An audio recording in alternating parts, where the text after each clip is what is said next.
폐허에서 나라를 일으켜서 완벽한 태평성대를 이뤘는데 내가 가장 믿고 요직에 앉힌 친아들들이 뇌물을 받고 모든 걸 망쳐버린다면 여러분은 어떠실 것 같나요? 안녕하세요. 오늘 저희가 이 딥다이브에서 자세히 알아볼 주제는 바로 3000년 전 기록인 사무엘상 8장입니다. 네, 안녕하세요. 사실 이 기록은 뭐랄까 단순한 고대 종교 문안이라기보다는 현대의 기업 스캔들이나 정치 스릴러에 훨씬 가까운 아주 흥미로운 자료죠. 맞아요. 그 기록 속에 담긴 정치적 위기나 또 인간적인 배신감, 리더십의 본질 이런 걸 통해서 우리가 살면서 엄청난 위기를 맞았을 때 어떻게 대처해야 할지 통찰을 얻어보는 게 오늘의 미션입니다. 그렇죠. 아주 오래된 이 기록은 그 불확실성과 두려움에 직면한 인간이 어떻게 권력을 재편하려 하는지를 보여주는 굉장히 예리한 심리 보고서이기도 하거든요. 제가 이로 쭉 읽어보니까 와, 완전 그 막장겹 드라마 같더라고요. 그러니까 자수성가한 위대한 CEO 사무엘이 나이가 드니까 검증도 안 된 두 아들 요엘과 아비야에게 아주 핵심 지역을 맡겼다가 회사가 발칵 뒤집힌 거잖아요. 네네, 딱 그런 뼈아픈 상황인 거죠. 근데 도대체 이해가 안 가는 게 그렇게 훌륭한 리더라면서 왜 하필 자신의 눈이 닿지도 않는 무려 80km나 떨어진 부엘세바의 아들들을 보낸 건가요?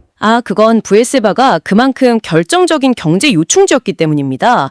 이집트와의 무역에만 활발하게 이루어지는 그러니까 이스라엘 경제의 생명줄 같은 곳이었단 말이죠. 아하, 생명줄이니까 아무나 보낼 순 없었겠네요. 바로 그겁니다. 사무엘 입장에서는 자신이 가장 믿을 수 있는 사람, 즉 가족을 그 핵심 지사에 배치해야만 했을 거예요.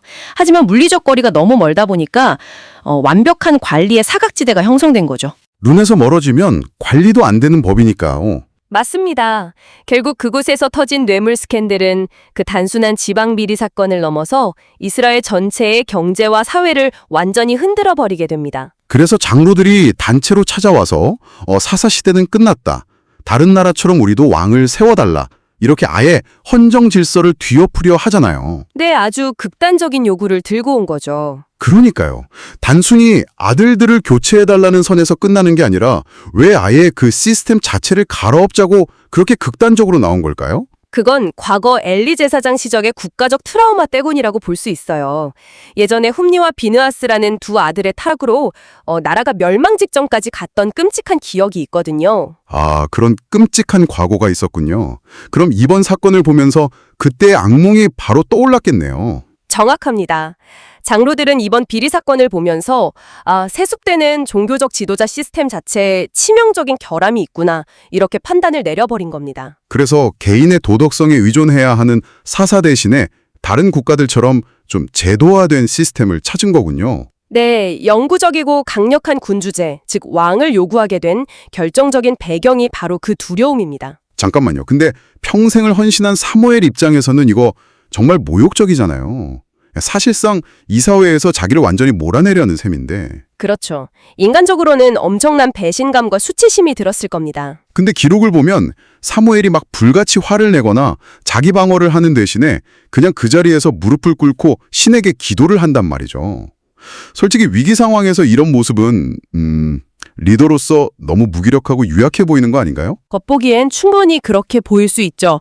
하지만 사실 이것이 바로 사무엘의 탁월한 위기관리 능력을 보여주는 대목입니다. 오히려 기도를 하는 게 위기관리 능력이라고요? 네, 사무엘은 분명 감정적으로 무너졌겠지만 이 위기를 자신의 얄팍한 자존심이나 가족의 문제로 축소하지 않았어요. 감정을 철저히 배제하고 국가적인 본질적 해결책을 찾기 위해 가장 높은 권위자에게 판단을 위임한 거죠. 감정에 휘둘리지 않고 문제를 객관화한 거군요.